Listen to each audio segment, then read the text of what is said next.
अस्सलाम वालेकुम। उर्दू पॉइंट में खुशामदीद। मैं हूं आपका मेज़बान उस्मान बट। नाज़रीन, चेयरमैन पीटीआई इमरान खान साहब आज असम्बलियां तहलील करने की तारीख का ऐलान करने के लिए लिबर्टी चौक, लाहौर के लिबर्टी चौक में अपना पावर शो करने जा रहे हैं। पंडाल सजा चुके हैं और यहाँ पर कंटेनर भी लग चुके हैं। तरह तरह के कारकुनान मुख्तलिफ इलाकों से पहुंच रहे हैं। हमारे साथ मौजूद है अमीरुल्लाह साहब, जिनका ताल्लुक बन्नू से है, और अपनी इस गाड़ी पे ये 15 किलो वजनी लोटा रख के लेकर आए हैं, और जिस पर लिखा भी हुआ है ज़मीर फरोश। शायद आपको याद हो कि पीटीआई में कुछ लोगों के बारे में कहा गया था उनके वो ज़मीर फरोश हैं, जिनकी वजह से इमरान खान साहब गवर्नमेंट से उतर गए थे। तो इनसे पूछते हैं ये यहाँ पर किस विजन के साथ आए हैं और ये ज़मीर फरोश किसको कह रहे हैं। अस्सलाम वालेकुम। वालेकुम सलाम। खान साहब, ये बताएं कि यहाँ पर किस तरह पहुंचे हैं, कितने टाइम में पहुंचे हैं, इस तरह आने का मकसद क्या था? इमरान खान को सपोर्ट करने के लिए आया हो, ये मैं समझ रहा था कि शायद ये आखिरी जलसा होगा, इसके बाद असेंबली तहलील होगी। तो कल मुझे नींद भी नहीं आ रहा था कि मैं इधर हो लाहौर में जलसा। तो कल शाम 4 बजे के बाद मैं लाहौर वो गांव से निकल आया, तकरीबन 10 घंटे में इधर ही पहुंचा हुआ। हाँ। इस पे जो आपने लोटा रखा हुआ है, इसके बारे में बताएं, फिक्स कैसे किया है? झंडा भी लगाया बहुत बड़ा आपने पीटीआई का। पीटीआई तो जिन्होंने ये जो लोटा लगाया हुआ है, ये नूर आलम है। आज लोटा नूर आलम है, जिसने जमीर बेच दी है, जमीर फरोश है, जिसने अपनी इज्जत बेच दी है, मुल्क से गद्दारी की है, मुल्क के अवाम के साथ गद्दारी की है, अपने इलाके के अवाम के साथ गद्दारी की है, पठानों के साथ गद्दारी की है। थोड़े दिन पहले जैसे नूर आलम साहब, जिनके बारे में आप बता रहे हैं, उन्होंने कुरान पाक पे हाथ रख के हलफ लिया है और कहा जी मैं नहीं बिका, मैंने कोई करप्शन नहीं की और ना ही मैं कोई अपने आप को बेचा, जमीर फरोश नहीं हूँ। इस पर आप क्या कहेंगे? पहले भी कलमा कह रहा था, कुरान मतलब पढ़ रहा था कि मैं महंगाई की वजह से इमरान खान को मैंने छोड़ाए। आज महंगाई है तो क्यों नहीं छोड़ते? वो मतलब जो चोरी करता है तो वो कसम कराने के लिए वो तो वो बेटा होता है। ये कसम बोल, अल्लाह अल्लाह का माफ करे, ये कभी भी मेरा दिल नहीं मानता कि ऐसा हो। पहले कहता था कि महंगाई की वजह से, मेरा कसम के मैं महंगाई की वजह से निकला हो। ये किस तरह हो सकता है? कोई यकीन नहीं करेगा। इमरान खान साहब से इतनी मोहब्बत कब से है, कैसे है?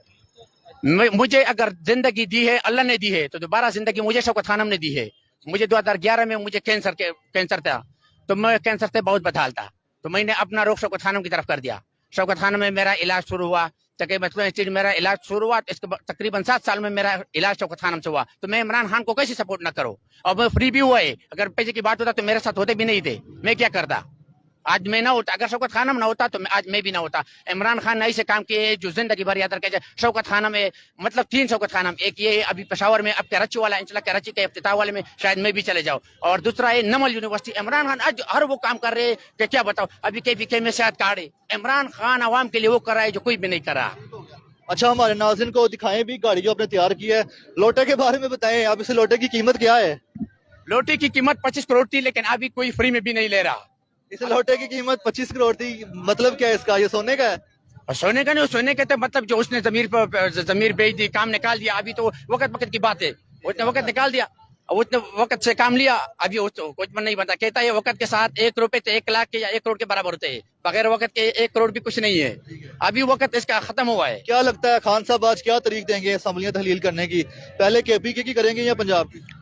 इंशाल्लाह खान साहब आज शायद दोनों असेंबली के इकट्ठा मतलब तहलील होने का ऐलान करेगा। 17 तारीख मतलब आज हो जाएगा या 23 तारीख को हो जाए इकट्ठा इंशाल्लाह। आप भी समझते हैं इलेक्शन ही हल रहेगा पाकिस्तान का? इलेक्शन के अलावा हल ही नहीं है। कोई एतमाद नहीं करता, आदम इस्तेकाम कर चुके थे, जो कोई तुम पे एतमाद न करे। चोर वगैरह बेटे जो भी मोटे कहते यार ये तो चोर है, मतलब मुतासिरीन के लिए फंड आता है वो भी कहता है। अपने खजाने में 16 अरब या 22 अरब रुपए थे, वो भी हड़प किए, 6 अरब रह गए। मतलब कोई भी इस पे एतमाद नहीं करता। बाहर मुल्क को भी पता है कि इमरान खान ईमानदार है। बाहर मुल्क में गया हो, बाहर मुल्क ईमानदारी पे अपने जान कुर्बान करता है। इन जैसे चोरों को वो मुंह भी नहीं लगाता। तुमने देखा कि वो जो तुर्की का जो सदर था उर्दगान, उसने शहबाज शरीफ का हाथ इस तरह पकड़ रखा था, उसने सबको बताया कि ये चोर है, ये मेरा इस तरह करेगा, लेकिन इसके लिए उसने नहीं छोड़ा। हो गया। नाज़रीन, जैसा कि आप देख रहे हैं, इस तरह के यहाँ पर कारकुनान की बड़ी तादाद पहुंच रही है, मुख्तलिफ अंदाज से पहुंच रही है, और इमरान खान साहब की एक कॉल पर पहुंची है। सुनने के लिए आए हैं कि इमरान खान साहब कौन सी तारीख देंगे असम्बलियां तहलील करने का। वो तो आज रात को इमरान खान साहब ही ऐलान करेंगे। तब तक के लिए अपने मेज़बान उस्मान बट को इजाज़त दीजिएगा। अल्लाह निगहबान।